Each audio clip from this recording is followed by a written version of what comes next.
My name is Raul Lopez, and this is my wife, Julie Lopez, and we have 6 children, one still living at the home, and we're from Nashville, Tennessee. Early on, because I am a teacher by profession, I've always taught since I was a graduate from college.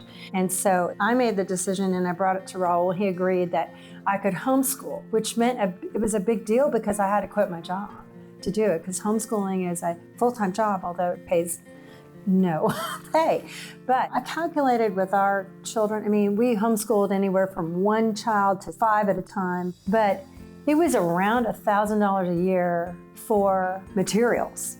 And all that time, we didn't get to use any of our tax money and went to the public school, and so we paid twice. But I'm so thankful that we did actually have choices, but that's because we made some really hard choices.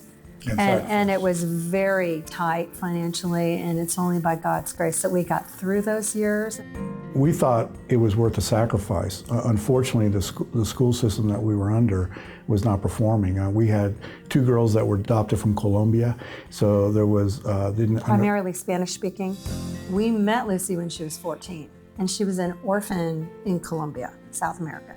And she had just finished the 8th grade, and I was trying to find curriculum for her in Spanish because she couldn't speak English yet. So I found up to 8th grade in Spanish. She was repeating some of the information, and so she felt like this wasn't what she wanted to do. So she asked us if she could go to the high school. She was bringing all of her schoolwork home because her teachers were not helping her.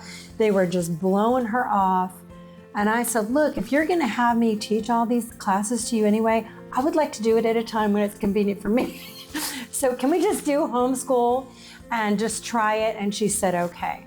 So she went to the homeschool co-op, and the children there, the kids her age, just really welcomed her. And even though she couldn't really speak to them, they made her feel welcome. And the teachers, the other parents, really made her feel welcome. And so she agreed to stay. And I really believe that she was able to get more of an education personally than she would have ever in the public school. She would have just been passed along.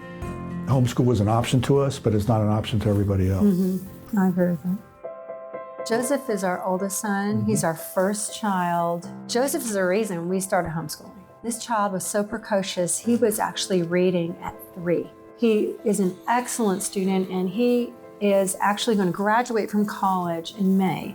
And he has written us a letter saying, thank you for homeschooling me. I am who I am today because you homeschooled me. The school wasn't performing in any of those levels. So we decided, let's bring them in and do them and teach them individually how they learn best. And so we made a huge sacrifice, which not a lot of us can do. Give the choice to the parents and not to the bureaucracy.